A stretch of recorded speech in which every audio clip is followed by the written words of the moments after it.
So if the last couple of videos didn't make it clear, I've finally caught up with the rest of the world and gotten a current generation console.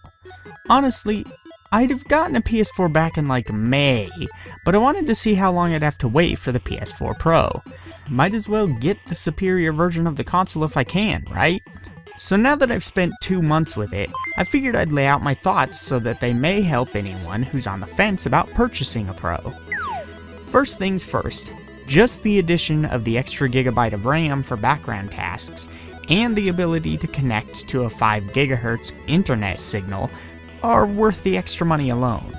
Seriously, where a 50 GB game download on a standard PS4 could take like 10 to 15 or more hours on a decent 50 megabits per second wired signal, the Pro cuts that down to like 4 hours wireless.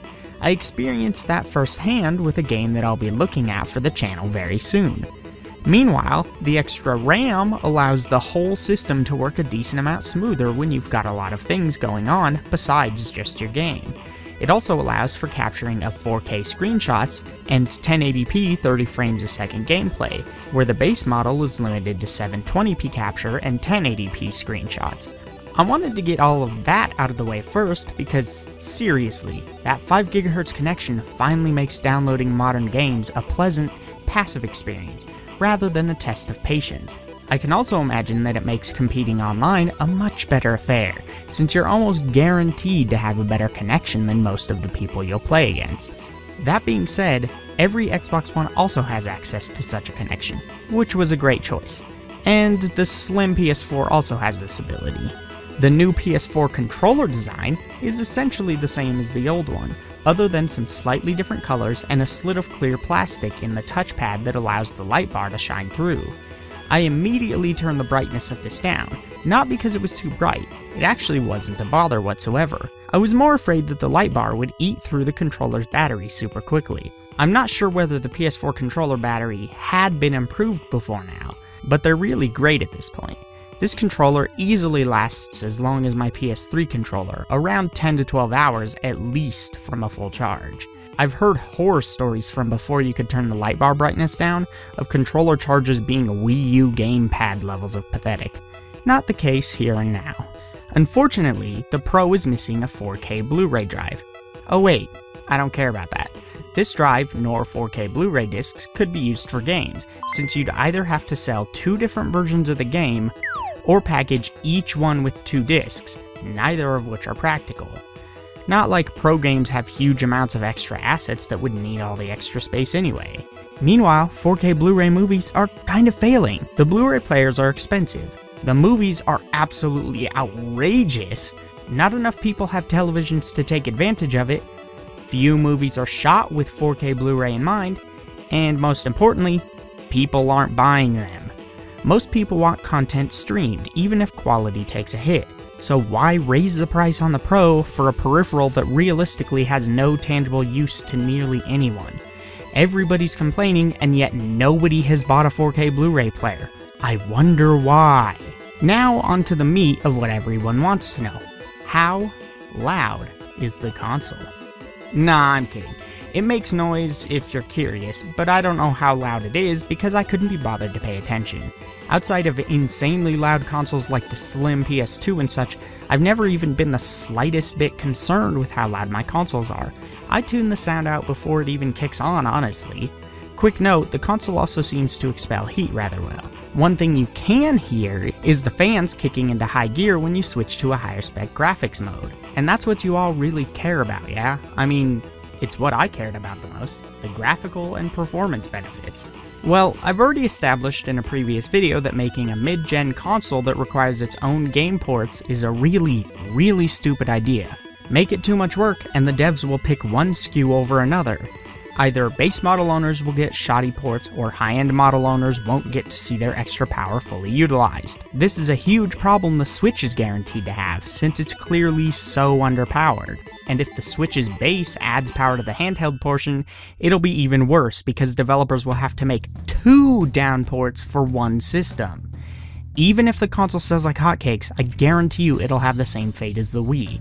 Devs will move on because it can't do what they need it to, and Nintendo refuses to accommodate their needs. Scorpio and Xbox One will face the same problem. It's a lot of work to make sure a game takes full advantage of such a drastically more powerful machine, even if they're using extremely similar architecture in both. It's not as simple as bumping the resolution and calling it good, and even if it was, that would be a super terrible way to take advantage of so much extra power. But the bigger problem is it's not that simple. You have to recheck the performance almost in its entirety, altering lighting, levels of detail, texture filtering, anti-aliasing, etc., all to get performance on par with the base model experience. As I said in the other video, it's not like on a PC where players are responsible for half of the optimization through toggling settings and buying certain hardware. A console port requires a lot more optimization since those options aren't available to players. Scorpio will face this head on, and it'll probably do rather poorly because of that. Want proof? Well, all you have to do is look at the PS4 Pro. Right now, it's kind of a mess. I would like to preface what I'm about to say with the fact that it's still a brand new machine.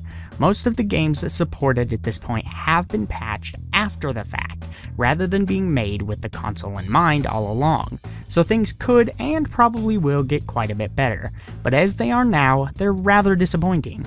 To begin, the Pro is basically a PS4 on steroids. The GPU portion of its APU is basically just two normal PS4 GPUs mirrored and slightly overclocked.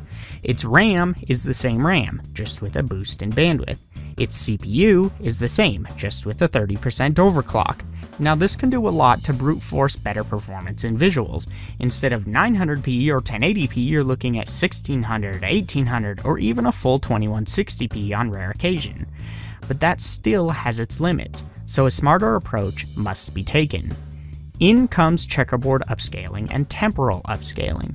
I'll spare you the technical talk and basically just say these provide a 4K image by taking lower resolution frames and figuring out where they can add more detail to fill the rest of the required pixels. Unless you're an extreme videophile or someone who sits super close to an enormous television, you're very unlikely to be able to tell the difference between a game upscaled from 1800p and the same game at native 4K, if it's done correctly anyway. The best part about this is that it has a significantly smaller footprint on the rendering budget than a native 4K picture would. This theoretically means more power for other things like longer draw distances, denser foliage, maybe screen space reflections, or better performance if the bottleneck in your game is in the GPU. Meanwhile, if you're running a game on a 1080p screen with the Pro, you get the ability to have your game downscaled or super sampled from the higher resolution. This will provide a slightly cleaner, crisper image, and in the hands of a developer who wants a best experience here, means you might see a significant difference if the super sampling means they can be less ham-fisted with the anti-aliasing. Unfortunately, because the CPU isn't that much faster, you won't see huge performance gains in games where things like physics or AI are causing the performance dips. Since I'm playing on a 1080p screen, I'm a bit disappointed in this, because that's what I wanted to see the most. Some games perform significantly better, others marginally, and any game that doesn't have a Pro patch will effectively see no gains at all. None of this extra speed and power is utilized if there is no patch, with the mirrored GPU even being turned off completely. Your experience at that point, outside of some mysteriously slightly quicker loading times, is suddenly the exact same as is for the base PS4 owners. And no, the faster loading times have nothing to do with the SATA 3 connection. Games like Final Fantasy XV run about as well as the base PS4 when using the high resolution mode, and run pretty much locked at 30 FPS in the 1080p mode, and mostly without the frame pacing issues of the base PS4 in high res mode. And Square's working on a 60 FPS option as well, though it'll likely be similar to infamous Second Son in that it's really just an uncapped mode that will rarely hit 60 FPS. But still, 1080p mode is the best option currently for playing a game on any platform. It has very minor frame pacing problems, but it's locked at 30 frames a second in 1080p. The Xbox One version is pacing problem-free, but gets as low as 768p sometimes, and still has some frame rate drops. And the base PS4 usually sits at around 900 to 1000p if I recall. Speaking of infamous, the Pro options on here are great. The game already had the uncapped frame rate mode, and then they added a high-res, low-res option. Both look great, and when compared to the base PS4, the game is significantly closer to a locked 60 FPS when you set it to low-res and uncapped. Paragon actually stays at 1080p 60 frames a second in its Pro mode, and in an interesting move that I personally really enjoy, focuses on boosting the asset quality of the game. It takes on a whole new life with the huge boost in foliage density and the addition of some nice screen space reflections. I much prefer that to a resolution boost, but I'll get to that a bit later. Honestly, it's not all great though. Some games like The Last Guardian have major performance issues on the base PS4 and Pro. You can fix this problem for the most part on Pro, but it's not through an in-game option. Instead, you basically have to trick it into running the game in 1080p, since it will always otherwise upscale or downscale it from 1800p, I believe that's the resolution.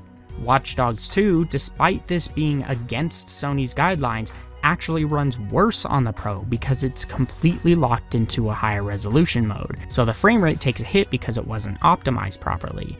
Same thing happened with Deus Ex, though I'm pretty sure that one was fixed. Other games that really need patches like Bloodborne or Dark Souls 3 have none, meaning if that's what you cared about, you spent money on nothing. Point is, some games are giving you great options, some meh options, and some terrible options. Others no options at all. And this is on a system where these port jobs are significantly easier to do than they otherwise would be. Pro patches should be rather simple, since they can work using the exact assets as the normal game. There should be very little work to be done, and yet it's having this much trouble? What does that say about Switch and Scorpio's chances then? The biggest problem with the Pro though, is the way Sony marketed it. They really shouldn't have marketed it as a 4K focused HDR machine. First things first, HDR is too new of a market. Many televisions that claim HDR actually fake it, particularly the ones that are at a modest price, meaning the picture won't look that much better. And the ones that do actually have real HDR tech inside often come with huge controller latency penalties because of it. Granted, HDR is an absolutely beautiful thing, and I fully believe it's here to stay. It makes an enormous difference when utilized correctly, and we will see benefits in the future. But then again, so will the Slim and the base PS4. HDR support was patched in. So what about 4K then? Here's the thing, 4K is, in my opinion, almost nothing but a dick-sizing competition right now, designed purely to put enticing blurbs on the back of product boxes. There are several games that play in native 4K on the Pro, and honestly, it's not that special at all. It's crisper, I guess, but seriously not enough for me to care. There's one huge reason for this, and one smart solution to this. The reason 4K games mostly only should matter right now to videophiles, pretentious butt faces, and marketing departments is because we rarely use high-res assets to back it up in current games. If you've ever emulated, say, a GameCube on your PC and used that to raise the internal game resolution to 1080p, you'll quickly realize the issue. Just because the game runs at a higher resolution doesn't mean the textures and such look any better. They're still the exact same pictures they were before. You're essentially just stretching them out to fit a bigger space. Not only does this come with huge diminishing returns, but it can often look even worse than before, even if the edges of polygons are crisper. That's why good HD remasters usually completely redo all of the textures. Now, we're getting to the point where resolutions are high enough that you won't see too many textures becoming a muddy mess when you upscale to 4K from, say, 1440p or something, but they won't exactly match the crisp edges on objects. Until we get ultra high definition assets to replace these ones designed for 1080p, and the hardware to run such demanding visuals, I feel 4K is a novelty at best. It's not life-changing to play a game at 4K unless you're on a small screen that you're sitting right in front of. The problem isn't that the Pro's upscaling techniques suck. They don't. It's that 4K gaming sucks right now. I know if this video gets any amount of views beyond what I normally get, I'll probably get a bunch of wannabe pseudo-intellectual elitists cussing me out and telling me why I don't understand anything I've been talking about here. And if you think 4K is a worthwhile upgrade, by all means, test it out. After getting my Pro, I immediately did exactly that, using many of the best examples of Pro-friendly games like Infamous, Tomb Raider, etc. I found it astonishingly underwhelming personally. If you're curious, check the system out first on a nice 4K display. Find a friend who was dumb enough to buy it and ask them to check out the experience. Note, I'm not saying buying a Pro is a dumb decision. I'm super happy with it. I just don't think it's worth buying for 4K. Now, like I said, I do have a solution to this issue. It's a really simple one, and actually one I brought up already. You know what amazed me the most about the shift from the PS2 era to the next generation? It was the techniques used in building these characters and worlds. Amazing use of bump mapping, much more dynamic lighting engines, crazy reflections, plants freaking everywhere. It was the tools and techniques used on the games. Sure, going from 480p, or even worse, 480i, to 1080p was a huge leap, much bigger than the leap from 1080 to 2160 due to diminishing returns. But I was more amazed by the way graphics were being rendered and designed, rather than the resolution it was at. It's why many of the early 360 PS3 games don't really hold up, but the ones just a year or two later do, because those early games were so much more empty, so much more geometrically simple, so lifeless. They were stuck in the previous headspace of using fewer details, baking in all of your lighting, faking your physics, etc. The biggest change was to the assets themselves and how they were used. So the smartest use of the PS4 Pro, since it doesn't have the CPU boost to do anything crazy for performance in many games, would be to do what Paragon did. Keep games at 1080p and give your games more detail. I want better texture filtering, less obnoxious motion blur with more passes, wider fields of view, better depth of field usage, higher foliage density using procedural foliage generation, high quality screen space reflections, higher geometry detail, more higher quality level decals, more complex shader usage, etc. Who cares about resolution when you can make graphical leaps with assets and tools instead? I mean, which really looks better? The leap from Shadows of Mordor at 1080p on base PS4 to native 2160 on Pro, or the difference between GTA 4 and GTA 5's graphics at the same 720p resolution on the PS3. Pretty sure I'd rather have the latter. It's like night and day. Overall, the Pro isn't by any means a bad choice, but its benefits come from pretty much everywhere other than where it was marketed from right now. It has potential, but that's not likely to be taken full advantage of. I'm very happy with my purchase, but that's mostly because it's a PS4 with 5 GHz internet, and less because it's a Pro. Hey, thanks for watching this video. If you're interested in another one, here's the last one that I uploaded. You can also follow me on Twitter or subscribe by hitting the subscribe button.